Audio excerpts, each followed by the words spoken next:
praise to our God. He is the Lord. Sa ngalan ng Ama, ng Anak at ng Espiritu Santo, Amen. sumainyo ang Panginoon. At sumaiyo rin. Mga kapatid, sa araw na ito, ating pinagdiriwang ang banal na kapistahan ni San Antonio Abad. Napakaganda ng turo ni San Antonio sa atin, lalong-lalo na sa mga dumadaan sa hirap, sa pagsubok at sakit. Saint Anthony taught us that we should not be afraid of trials because they purify our souls.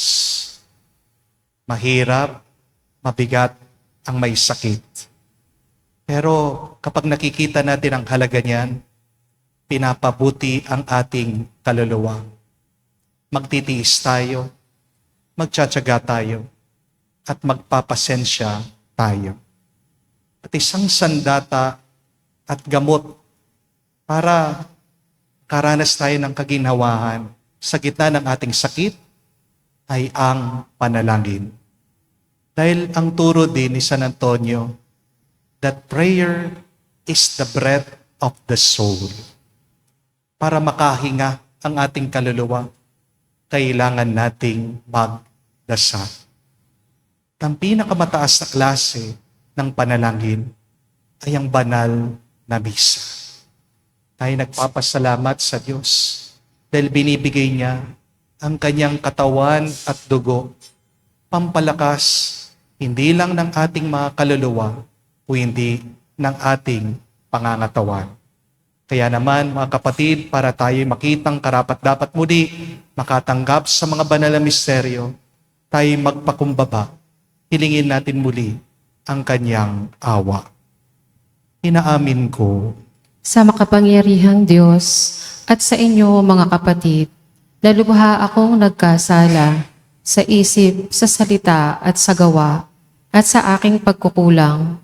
Kaya isinasamo ko sa mahal na Birheng Maria, sa lahat ng mga anghel at mga banal, at sa inyo mga kapatid, na ako'y ipanalangin sa Panginoong ating Diyos.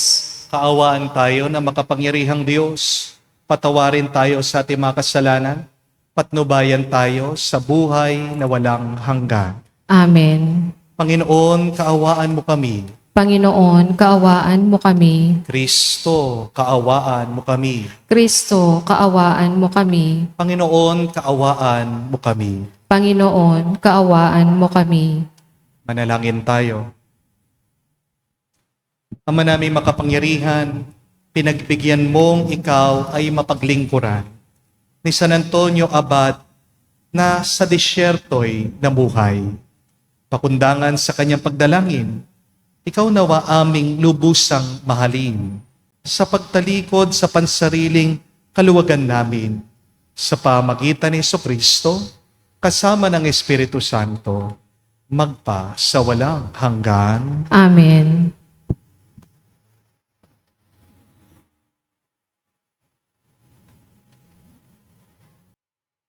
Pagbasa mula sa unang aklat ni Samuel. Sa lipi ni Benamin ay may isang mayamang lalaki na ang pangalay Sis.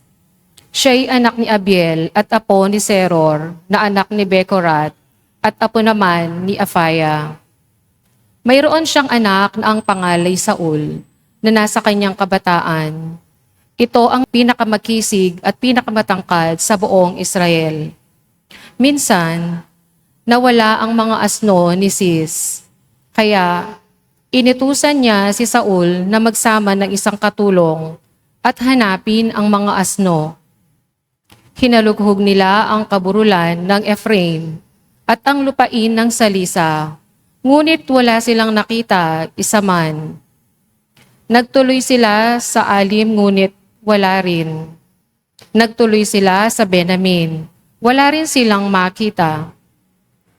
Nang dumating si Saul, sinabi ng Panginoon kay Samuel, "Iyan ang lalaking sinasabi ko sa iyo na maghahari sa Israel. Pahiran mo siya ng langis at italagang hari ng Israel.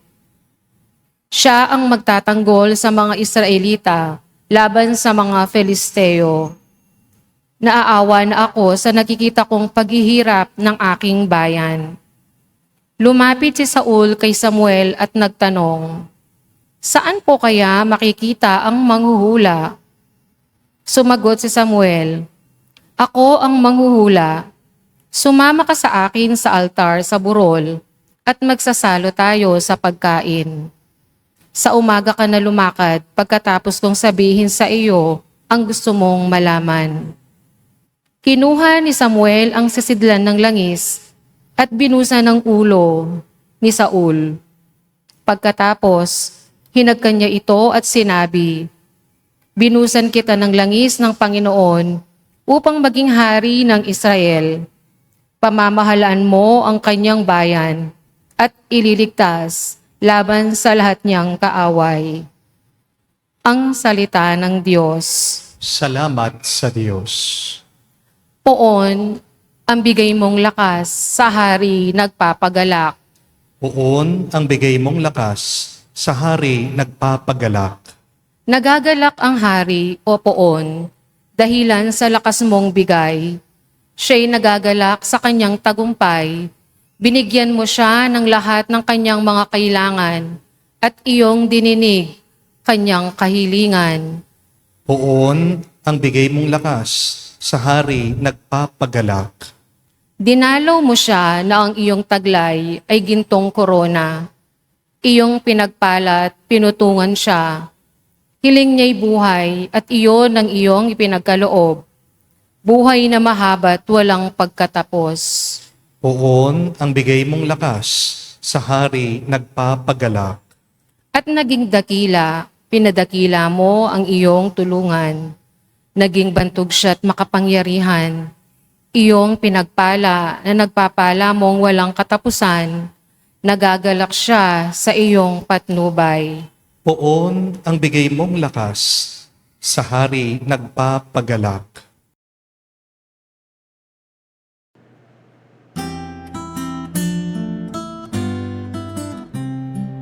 Alleluia, alleluia, alleluia, alleluia, alleluia, alleluia, alleluia, alleluia, alleluia, alleluia, alleluia, alleluia.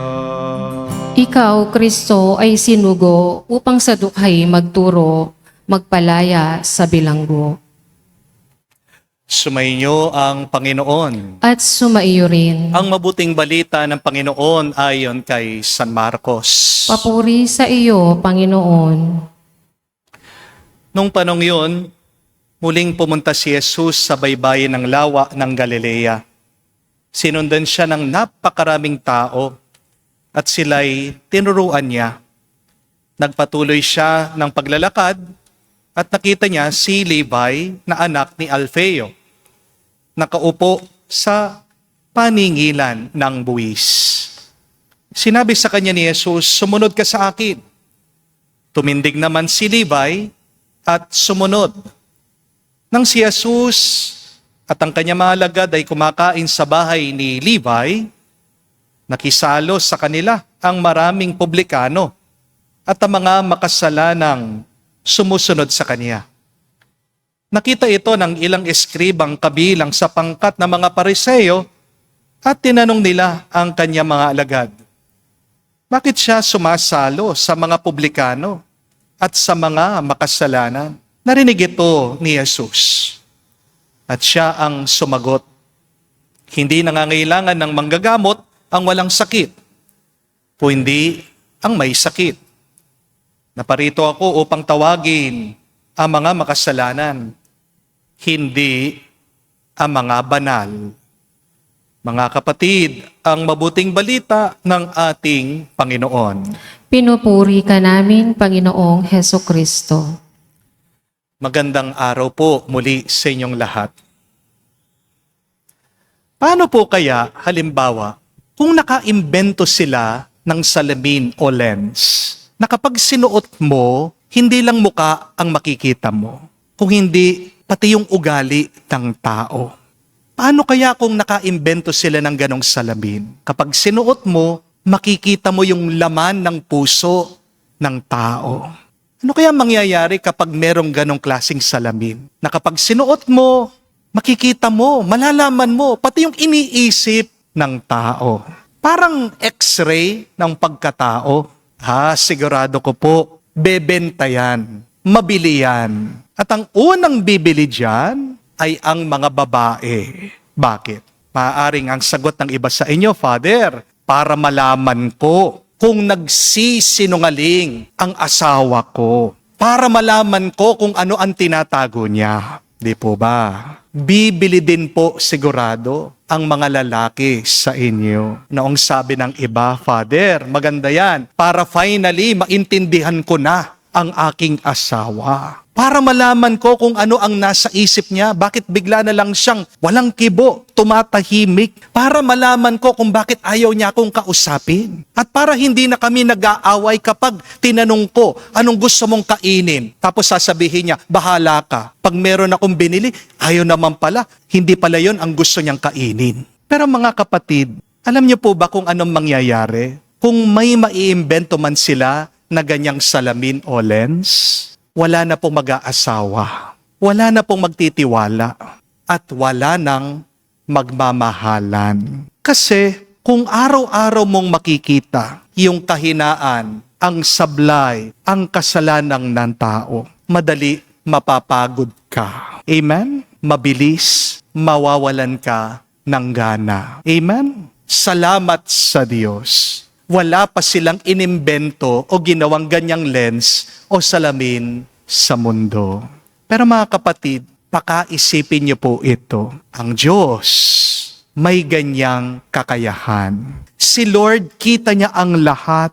Alam niya kung ano ang nasa puso ng tao. Alam niya ang totoo nating naiisip. Alam niya kung ano ang ating ninanais. God is omniscient. God is all-knowing, and yet, God still loves us. God still accepts us. At dito po pumapasok din ang turo ng ating ebanghelyo. Si Jesus, dumaan daw po, nakita niya si Levi, si Mateo, nandoon sa kanyang pwesto. Si Levi ay naniningil ng buwis. At nung panahon ni Jesus, ang mga tax collector ay public sinners. May bahid sila ng korupsyon sa mata ng mga tao. Pero ano po ang sinabi ni Jesus? Sumunod ka sa akin. Alam naman ni Jesus, makasalanang tao si Mateo. Pero pinili pa rin niya siya. Tapos, kumain pa si Jesus sa bahay niya. Kasama pa yung mga ibang tax collector, ibang mga makasalanan. Nagreklamo daw yung mga nagbabanal-banalan, yung mga Pariseo. Ang tanong nila, bakit nakikisalo ang iyong guro sa mga makasalanan? At sumagot daw si Jesus, isa sa mga pinakatumatagos na linya sa Ebanghelyo sa Biblia. Anong sabi niya? Hindi ang mga malulusog ang nangangailangan ng manggagamot o doktor, kung hindi ang may sakit. Naparito daw ang ating Panginoon para ituwid yung mga namumuhay ng baluktot. Hindi siya dumating para sa mga nagbabanal-banalan. Pinapaalala sa atin ni Jesus, hindi siya bulag, pero marunong siyang umibig. Mga kapatid, linawin po natin. Hindi pinili ni Jesus si Mateo dahil mabuti siya. Pinili niya si Mateo dahil alam niya may mabuti siyang magagawa. Remember that God calls you not because you are perfect, but because He believes you can be perfect. God chooses you not because you are good, but He chooses you because He believes you can be good. God picks you not because you do not have any sin, but God picks you despite your sin. Ganyan po ang nagmamahal. Sinasabi mo, mahal ko kahit pa. Ang tunay na nagmamahal, tinitignan niya yung pwedeng mangyari, hindi yung nangyari na.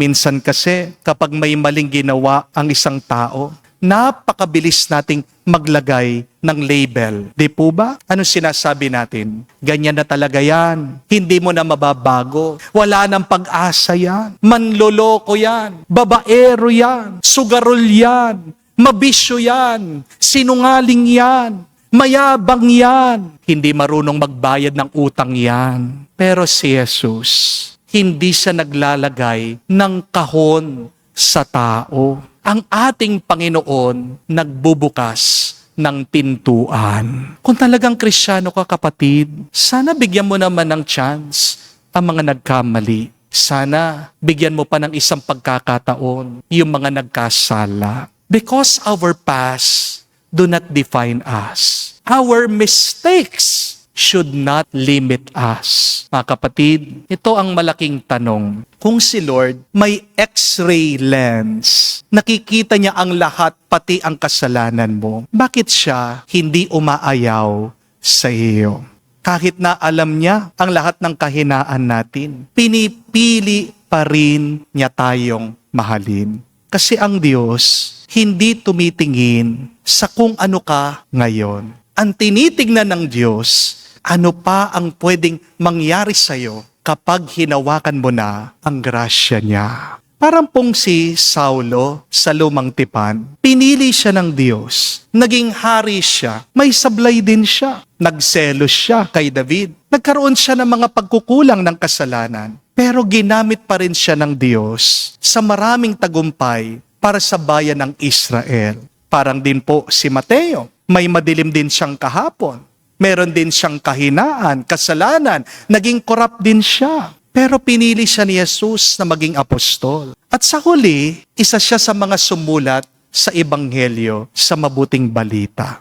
Yan ang style ni Lord. Hindi niya dinideny yung sugat mo. Pero hindi rin naman niya hinahayaan na ang sugat mo ay maging pagkatao mo. Ang mabuting balita, tumitingin ang Diyos sa pamamagitan ng mata ng awa. Mercy are the lens in which Jesus look at us, not judgment. Mga kapatid, minsan ang problema natin, ang tingin natin sa ating mga kapwa, puro pagkukulang ang ating nakikita. Pag may tao, mainitin ang ulo, palpak, madalas nagkakamali, anong sinasabi natin? Yan ang totoong siya. Pero ang turo ng Ebanghelyo, kapag puro kahinaan ang tinitignan mo, hindi ka marunong magmahal. Kapag tinitignan natin ang ating mga kapwa, puro na lang pagkukulang ang nakikita natin. Nakikita mo ang init ng ulo ng iba, ang kanilang mga pagkukulang, ang kanilang palpak. At minsan iniisip natin, yun ang totoong pagkatao nila. Pero iba ang turo ng Ebanghelyo sa atin. Kapag puro na lang kahinaan at mali ang nakikita mo sa iba, hindi ka marunong magmahal. Kasi ang pag-ibig, marunong tumingin ng mas malalim. Ang tunay na umiibig, palaging naghahanap ng mabuti sa kanyang minamahal. Hindi po ba? Hindi ka naman nagpapakatanga. Hindi naman ibig sabihin tinotolerate mo yung kasalanan ng iba.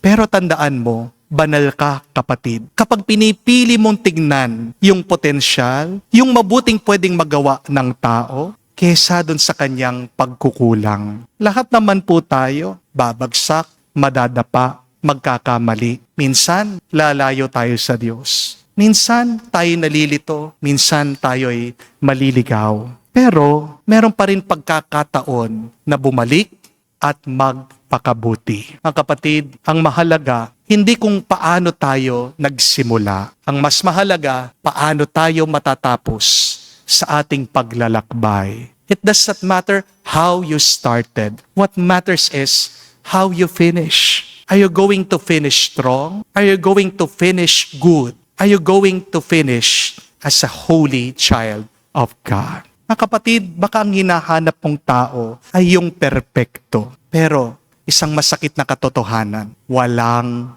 ganon. Pero ang pwede nating magawa, ikaw, ako, pwede tayong maging perpekto para sa iba. Ang tanong ay hindi, may kasalanan ba siya? ang mas mahalagang tanong, ano kaya ang kabutihan na pwede pa niyang ipakita? Tandaan mo kapatid, hindi ka tinatawag ng Diyos dahil perpekto ka. Tinatawag ka ng Diyos dahil mahal ka niya. Kaya magpasalamat tayo sa Diyos. At bilang tanda ng ating utang na loob sa Kanya, magpakabuti tayo, magpakabanal tayo, at magmahal tayo.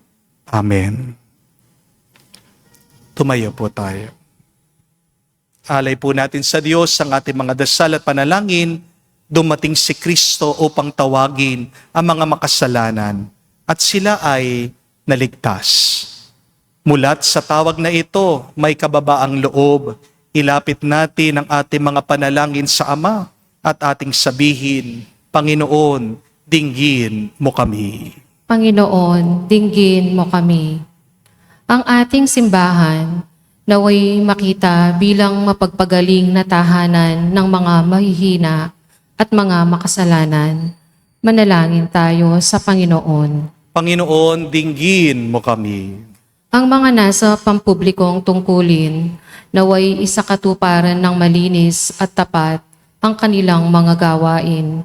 Manalangin tayo sa Panginoon. Panginoon, dinggin mo kami. Ang mga nagtalaga ng kanilang sarili sa Diyos, naway ibuhos ang kanilang buhay sa Diyos at sa simbahan, tulad ni Maria, sa pamamagitan ng kanilang pamumuhay sa pagdaralita, kalinisan at pagtalima. Manalangin tayo sa Panginoon. Panginoon, dinggin mo kami. Sa katahimikan po ng ating puso, sabihin natin sa Diyos ang ating mga panalangin, lalong-lalo na para sa mabilis sa kagalingan ng ating mga kapatid na may sakit. Ama naming nasa langit, gabayan mo ang mga pag-iisip na mga tinawag mo upang gumawa ng mga mahalagang pagpapasya sa kanilang buhay.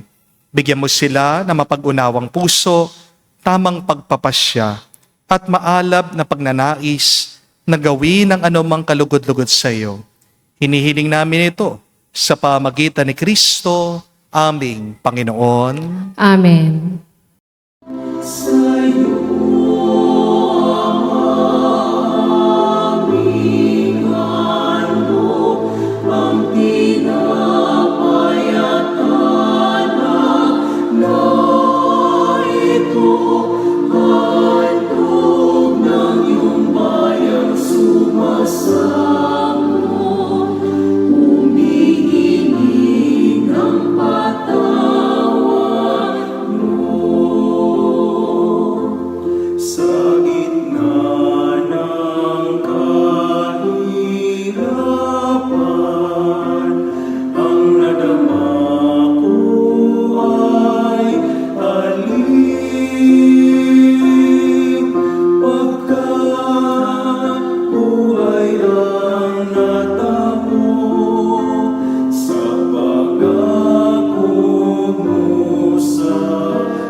Manalangin kayo mga kapatid, para ng ating mga paghahain ay kalugdan ng Diyos amang makapangyarihan.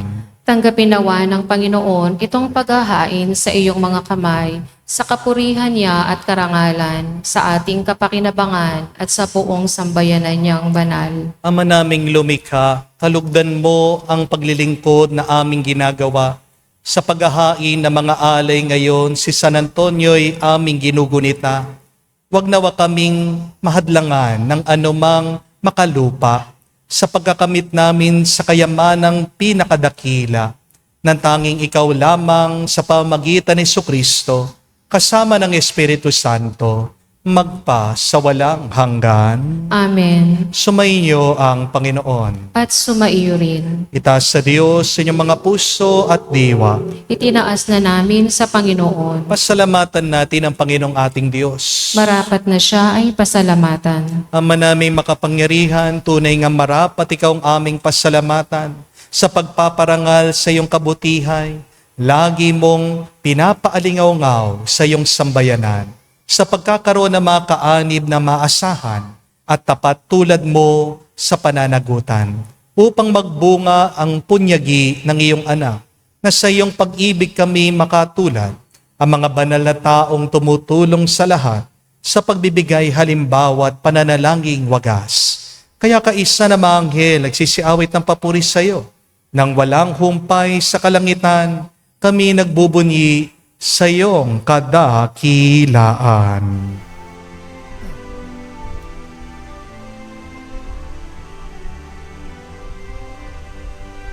Santo, Santo, Santo, Panginoong Diyos ng mga hukbo, napupuno ang langit at lupa ng kadakilaan mo. Hosana, Hosana, sa kaitaasan, pinagpala ang naparirito sa ngalan ng Panginoon. Hosana, Hosana, sa kaitaasan. Hosana, Hosana, sa kaitaasan. Ama naming banal, ikaw ang bukal ng tanang kabanalan. Kaya't sa pamagitan ng iyong Espiritu, gawin mong banal ang mga kaloob na ito upang para sa amin maging katawan at dugo ng aming Panginoong Heso Kristo. Bago niya pinagtiis ang kusang loob na maging handog, hinawakan niyang tinapay, pinasalamatan kanya, pinaghati-hati niya iyon, inabot sa kanya malagad at sinabi, tanggapin ninyong lahat ito at kanin. Ito ang aking katawan na ihahandog para sa inyo.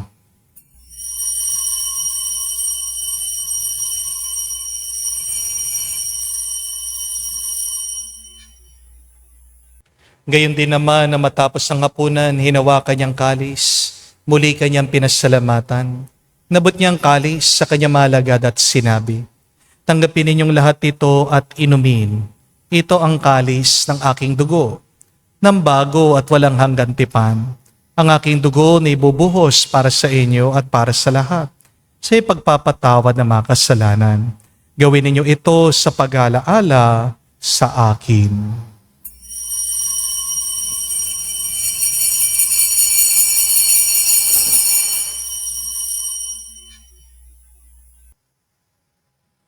Ang misteryo ng pananampalataya.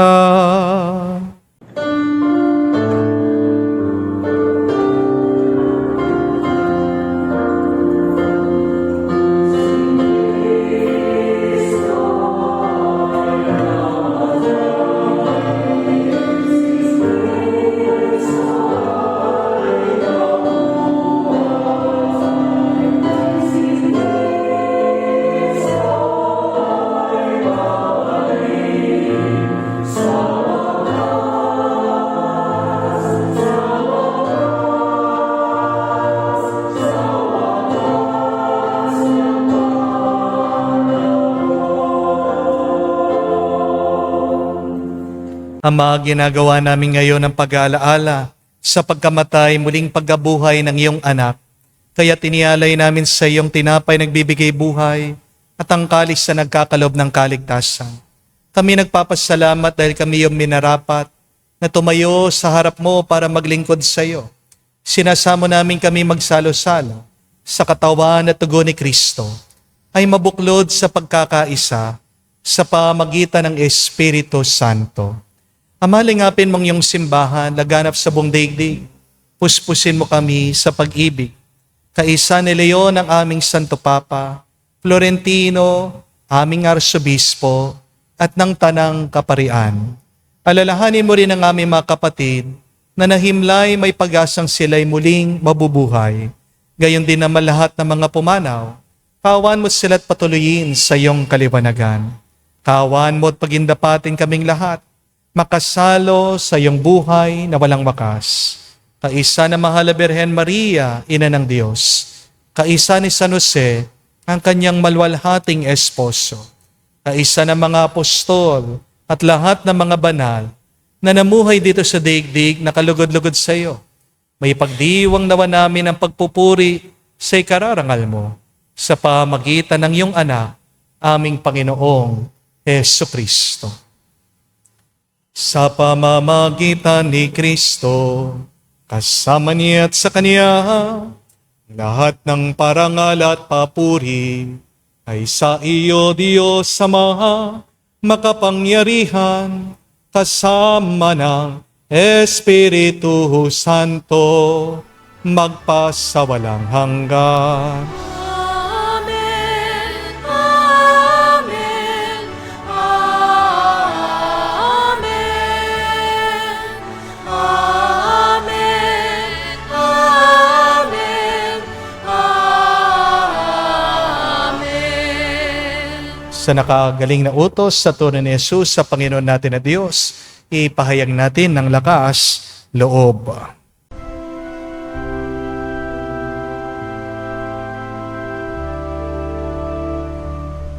Ama namin, sumasalangit ka, sambahin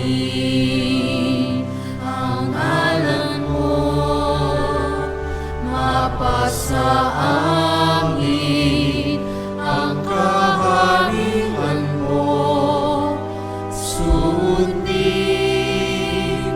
ang loob mo dito sa lupa para nang sa langit.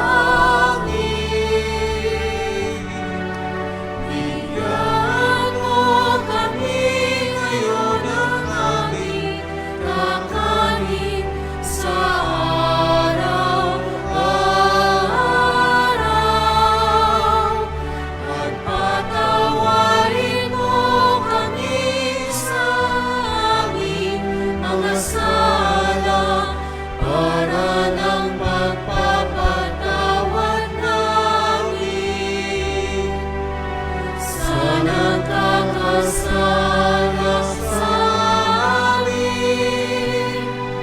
At huwag mo kami ipahintulot sa tukso, at iadya mo kami sa lahat ng masama.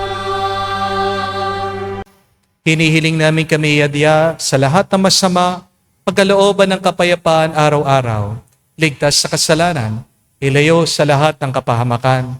Samantalang aming pinanabikan ang dakilang araw ng pagpapahayag ng tagapagligtas naming si Hesu Kristo. Sapagkat iyo ang kaharian at ang kapangyarihan at ang kapurihan magpakailanman. Amen. Panginoong Yesu Kristo, sinabi mo sa mga apostol, kapayapaan ang iniwan ko sa inyo, ang aking kapayapaan binibigay ko sa inyo. Tunghayan mo ang aming pananampalataya at huwag ang aming pagkakasala. Pagkalooban mo kami ng kapayapaan at pagkakaisa ayon sa iyong kalooban. Kasama ng Espiritu Santo, magpa sa walang hanggan. Amen. Kapayapaan ng Panginoon ay laging sumainyo. At sumaiyo rin. Magbigayan po tayo ng kapayapaan sa bawat isa. Peace with you po, kapayapaan po sa inyong lahat.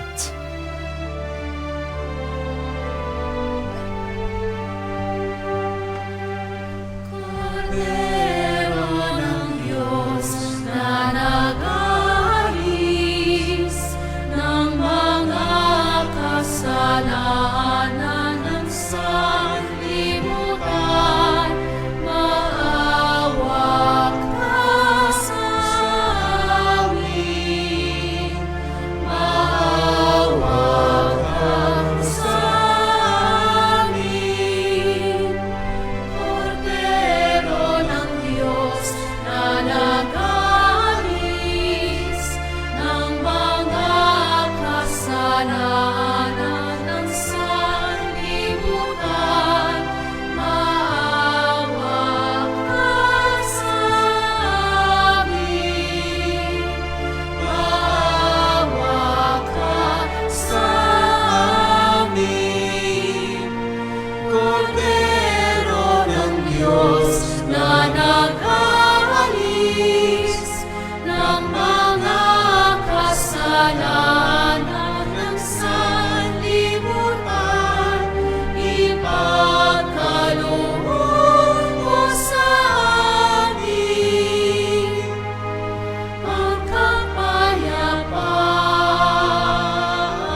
Mga kapatid, naririto ang ating Panginoong Jesucristo, ang Kordero ng Diyos.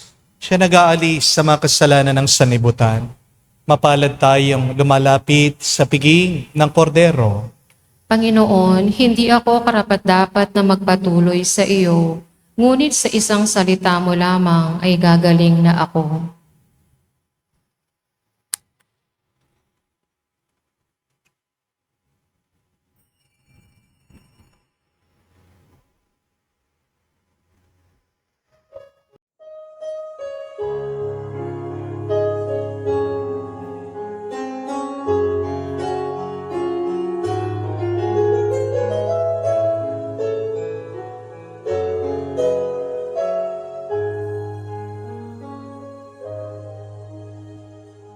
Stay with me, Lord, that I may never forget you.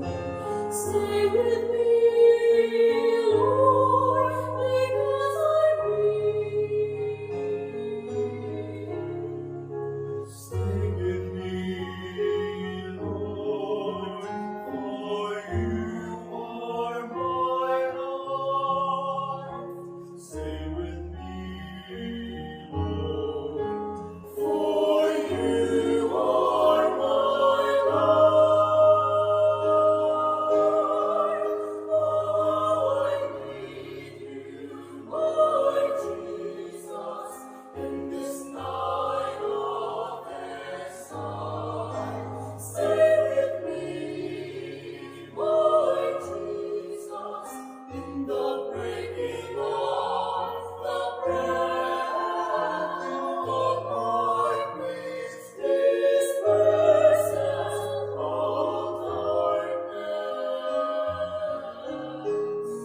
The force that sustains me, the unique joy of my heart. Manalangin tayo. Ama namin mapagmahal, kaming pinagsalo mo sa banal na pakikinabang, ay gawin mo laging makapanaig sa mga kalaban na niloob mong madaig ni San Antonio Abad noong sa lakas ng kadiliman. Siya'y matagumpay nakipagtunggalian sa pamagitan ni Jesucristo kasama ng Espiritu Santo magpa sa walang hanggan. Amen. Inanyayahan ko po kayo na ilagay ang inyong mga kanang kamay sa inyong mga dibdib at sabay-sabay po natin ngayong dasalin ang the miraculous prayer of Padre Pio for the quick recovery and healing of our sick brothers and sisters. Heavenly Father, I thank you for loving me. I thank you for sending your Son, our Lord Jesus Christ, to the world to save and to set us free. I trust in your power and grace that sustain and restore me. Loving Father, touch me now with your healing hands, for I believe that your will is for me to be well in mind, body, soul, and spirit.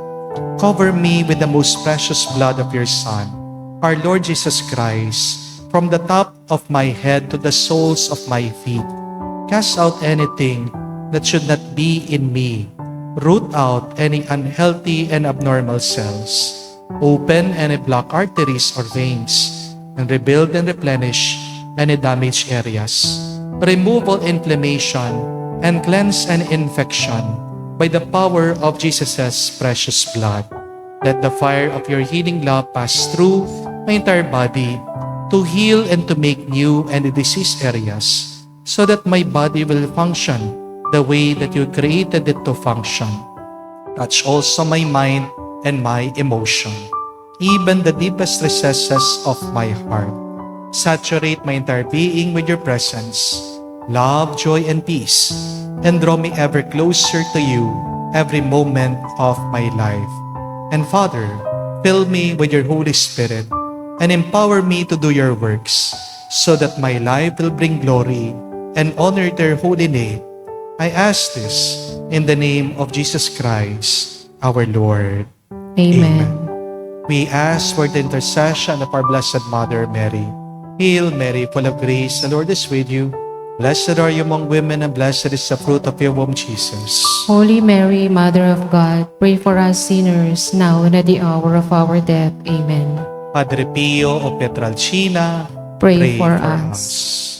Muli po, ako'y nagpapasalamat sa lahat na sumusubaybay sa ating mga banal na misa, lalong-lalo na ang ating online healing mass tuwing Sabado. At kung kayo po ay physically napupunta dito po sa parokya, ang parokya po natin ay St. Joseph Parish, City of San Fernando, Pampanga. Madali lang po puntahan. Mag-exit lang po kayo dito sa San Fernando.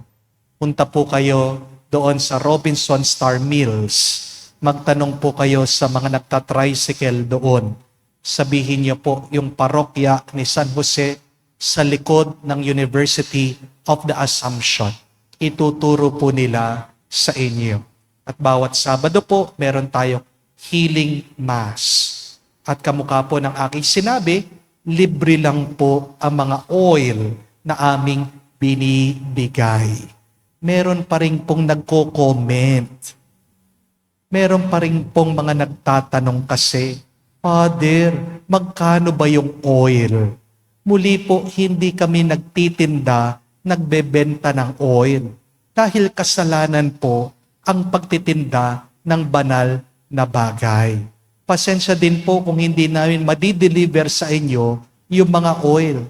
Kasi pwede pong mabasag, pwede pong makalat yung pong oil. Kung pupunta po kayo dito, we will give you the oil for free. Kaya sa inyo po, mga nagsisimba, maraming salamat po. At muli po, magandang paalaala sa atin. Salamat sa Diyos. Wala po tayong x-ray ng pagkatao.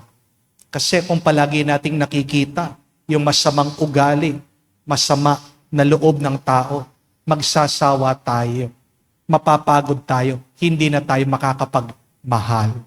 Pero ang Diyos, kahit na may x-ray siya, kahit na nakikita niya, nasa puso natin, kahit na alam niya yung mga pagkakamali at pagkakasala natin, mahal na mahal pa rin tayo ng Diyos. Bakit kaya tayong mahalin ng Diyos? Gitna ng ating mga pagkukulang. Kasi ang tinitignan niya ay yung pwede pa rin nating gawing mabuti. Ang tinitignan niya ay kung anong pwede nating gawin kapag binigyan niya tayo ng kanyang grasya at ng biyaya. God chooses us not because we are perfect, but God chooses us because He can make us perfect. God loves us not because we are good. God loves us because He is good.